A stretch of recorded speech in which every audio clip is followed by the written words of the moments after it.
You know, when I'm talking about a show like Euphoria, you'd really think I'd get my hair and makeup better than this, but what are you gonna do about it? Hey y'all, Euphoria is back. Since season 1 swept me up in a binge watch unlike any other binge watch I have ever had of a show, I was so thrilled for season 2 to come back tonight, and so I want to review the season 2 premiere for all of you and let you know how it stacks up compared to the high praise that the first season received. I can't start this review without saying anything but this because I feel like it's the perfect quote. Sam Levinson, the creator of the show, the writer and the director of this episode, he had a quote in like the after the show notes about it, saying that season 1 of Euphoria is like a 2 a.m. house party, but season 2 is like it's 5 a.m. and everyone should have gone home a really long time ago.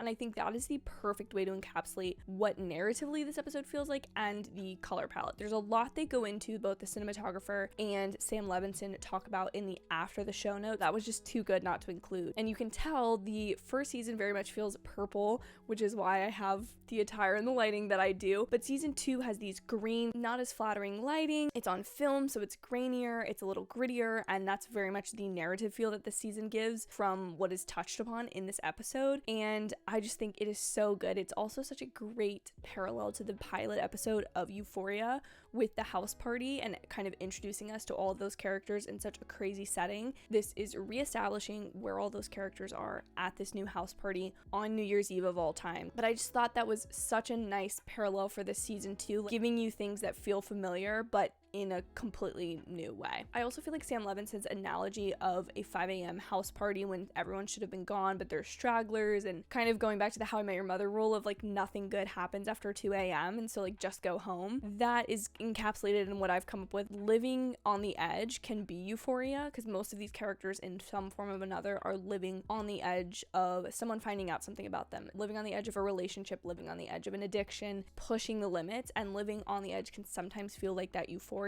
but it can also be devastating. And that's kind of seen through a lot of different characters' perspectives in their actions in this episode, which of course Rue, we were left last season and in the special episode of her relapsing into her addiction and seeing her back on drugs in this episode. And for her in this episode, there will be light spoilers from this point forward, just being warned, she nearly overdoses at the party that she thinks she's going into cardiac arrest. Euphoria gives as much as it takes. As good as she might feel being high again, it is killing her, as we see in the episode, and she just continually has to take more drugs to either start her heart back up or put it back down again. And of course, this show handles that with both the fragility and the sensitivity, but also the like humor that is definitely not politically correct. All of those elements combined is what makes this show so special. But we also see that kind of euphoria being a devastating element in teenagers' lives of Cassie and Nate. In this episode, we see them getting in a car together. Both of them are just probably drunk out of their minds. They're racing at just way above the speed limit.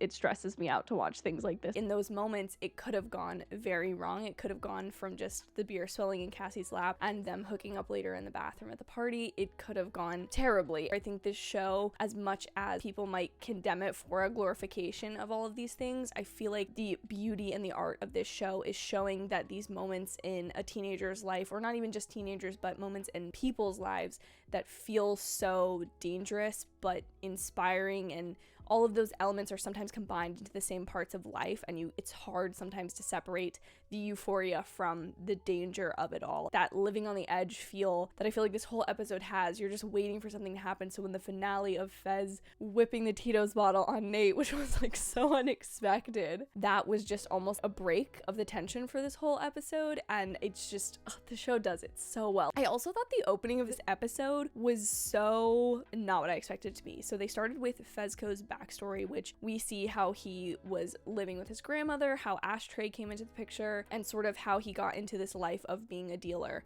And it was so different because, of course, like the two special episodes for Euphoria and the finale of Euphoria are so centered around Rue and Jules' relationship. And so to start with Fezco, who I saw as sort of a more secondary character in the first season, was, I think, a really daring take, but it really does set the tone immediately to say, like, we're trying to do different things this season. And I think it also says very explicitly, beyond just the mature warning at the beginning of the episode, hey, this season's gonna be a lot more intense. Zendaya talked again in the after the credits of the show about how much work and time they've put into the break of this show and making sure that season 2 lives up to the hype of season 1, not just in like fan expectations, but critically. the show was so acclaimed for its first season, and so season 2 really wants to deliver on that. And I do feel like there are a lot of things that this season is setting up in this episode that are just going to come crashing down more so than the Tito's model. I also really want to note how important and integral I feel like sound and music is to this show. There's such a acute attention to detail with the music and the songs in this show beyond just what is created for the show. The scoring of it adds to the intensity of certain moments, or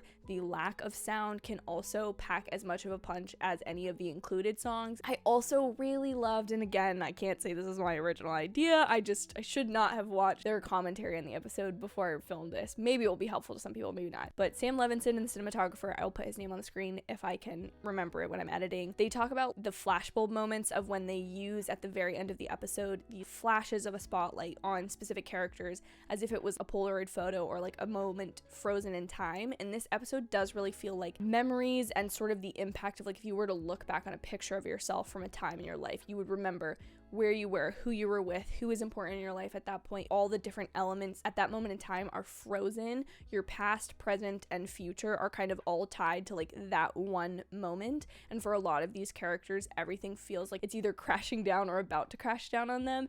And all of those overlappings of who you are at different points in your life, or the decisions you might have made that are now going to come to affect you. The show just makes me think about all of those things and how just intense life feels at that point in your life, and how some of those decisions do go on to affect you forever, and some of them will end up just being childhood teenage drama. And I would love to see if there's some sort of parallel at the end of this season with that effect. I mean, it does feel very typical Euphoria to do something like that. It connects you to those characters by freezing the moment and making you feel sort of like you're there or you're looking back on a picture. Last, because I have to say this, I love Zendaya. I've been there since the Replay and Shake It Up days, but this woman proves time and time again why she has that Emmy, why she is one of the greatest talents of her age, why she is just in everything everywhere now. And it is because the woman just has range. I'm watching this and I'm thinking about how Rue is a 17, 18-year-old. I'm thinking about how MJ is a similar-ish age, high schooler, and how Zendaya is able to make them both feel like teenagers, but both so different, and neither of them are like